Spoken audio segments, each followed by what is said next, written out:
Hello and welcome to our fourth and final Moody Talk on jealousy. You know, jealousy is that emotion that people don't want to admit to, right? They don't want to admit that they're jealous. They don't want to feel jealous of someone, right? So this is, this is important to go through because everyone feels jealous at some point or other. And normally it has something to do with other people, right? You can get jealous when you feel like there's a threat that you're going to lose a loved one. There's threat when you feel disrespected, right? There's a threat that you're working alongside a colleague who does the same job and you're in fear of losing your own job to them. There's so many reasons why we can feel jealousy. So we went through a couple of different coping skills, and this one we're going to do is talk about interpersonal effectiveness when it comes to jealousy. Okay? I think it's really, really important to talk about it because when we feel jealous, it's just going to get worse if you stew in it, right? You're going to need to talk to the person that is involved in this jealousy, okay? Whether it be your loved one or, your boss when it comes to your work colleague. Maybe you are feeling jealous of that work colleague and you need to talk to your boss about it, right? So you need to have interpersonal effectiveness skills in order to do this, right? So let's go through these. We're going to start with the objectives effectiveness. Getting what you want from another person. So that's the first part of interpersonal effectiveness, is your objectives. What are your objectives? And what do you need from the other person that you're in conversation with, right?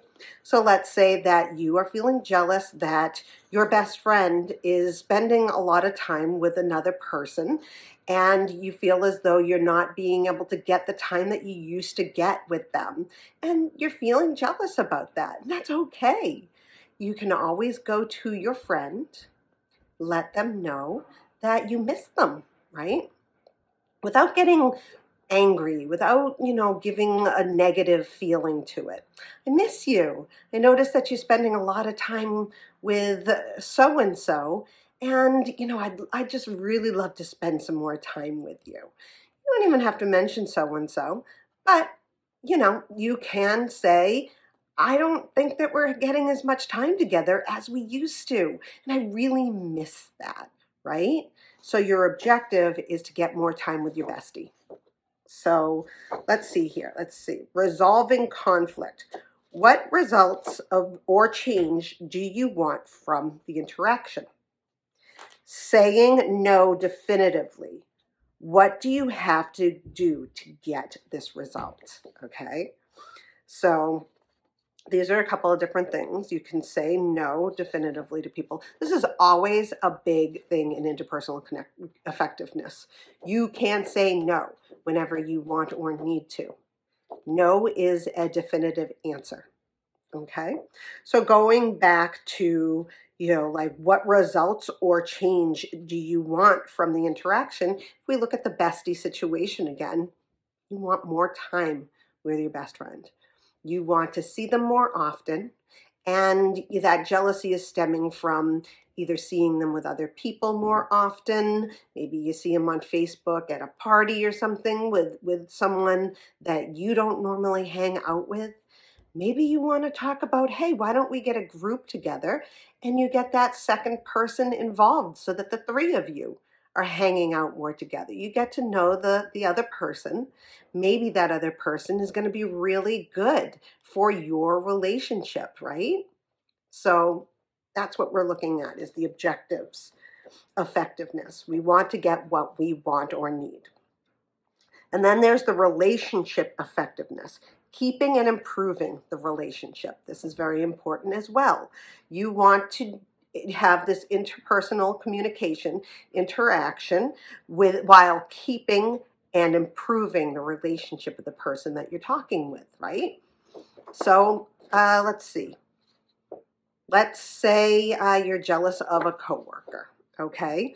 and you feel as though that coworker is getting too much, too more than you're getting when it comes to, new jobs, new things to do, and you're feeling left out, right? Like maybe this is a sign to you. You have a fear that this person is going to end up taking your job, right? That you're not going to have a job.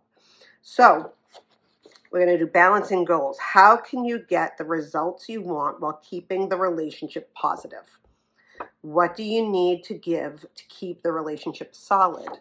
So let's think about the boss. Okay? So you want to be able to keep a solid relationship with your boss, not let them think that, you are really way too worried about this situation, because that can come off negatively, right? We need to balance out how we talk about our jealousy with someone like a boss, like a person who's higher up than you. But most importantly, a boss. You want to keep that relationship solid. You don't want them to feel as though they are put in a corner and feel as though they have to do like more for you, because that can make a boss get turned off, right? I mean, pretty much. So you want to be able to talk to that boss in a positive manner, saying, oh, I see that John has been getting these particular assignments that I actually really like to do. So I was wondering if maybe you could shoot me over one or two of these jobs that I really enjoy doing, and see how that goes. You're keeping it positive. You're not putting a negative effect on it, saying, this other person is taking away things from me. Boss is going to look like, why do you care, maybe? Or why is it your business? Could be another thing. So we don't want to bring negativity to a relationship. Self-respect effectiveness. This is important. Respecting your own values and beliefs when you're in a conversation. Keeping or improving how you feel about yourself. Very, very important. Jealousy can make us feel negative about ourselves, make us feel badly because we think that it's a negative emotion. It's just an emotion. All emotions are valid. But how do you want to feel about yourself at the end of the interaction, right? You want to feel as though you've stated your facts, you've stated how you feel, right? And you can walk away from this feeling good about the interaction that you had. Let's think of a good one. Let's see. Your significant other. You think that your significant other is spending a lot of time with someone, right? And you're jealous because you're in fear that you're going to lose your relationship, okay? You want to be able to have an interaction with your significant other that doesn't make you feel like you've left your values behind. If you don't want to go at them accusing them of doing something that you don't have any proof of, right? And sometimes I think when we do that, we feel badly about ourselves because we feel as though we've gone off the chain, right? That we've said something that is way too, I don't know, creepy, or something that would happen in a significant other circumstance. You don't want your significant other to think that you're so jealous that you're going to embarrass them, or that they just don't want to deal with it, right? Some relationships, there can be more back and forth on how someone feels they're giving and taking, right? And if your other person thinks that they are doing, based on their own values, they're doing the right thing, they're not doing anything extra with this person. Maybe they're just hanging out with them because they enjoy their company. So you want to go into a communication with someone where you don't leave afterwards thinking, God, I went overboard. I accused them of something that I don't even know happened. But I just got so emotional and it's so intense that I blurted out this, unreasonable statement that you are cheating on me or something like that. You don't want to leave a conversation feeling as though you've overstepped your own values. Um, you know that if somebody came at you saying they think that you cheated, how you would feel, right? So you want to be sure that you're not you're not jumping to conclusions that in the end are going to make you feel badly about yourself, especially if they're not true, right? They are true. That's another thing.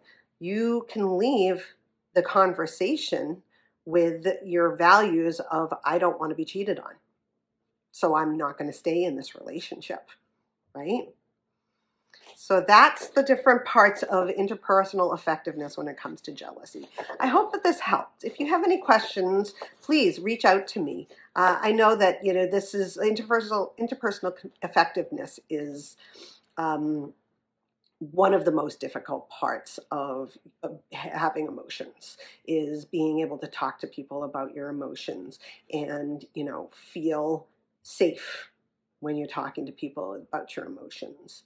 And we also have to have coping skills in place before, during, and after we have these kind of conversations. So it's really a matter of building that coping skills toolbox. And I think this is a great one to add. Okay, so I hope everyone enjoyed that one and got some good info out of it. Again, reach out if you want to talk a little more about it. And I hope you guys have a good rest of your week. Bye.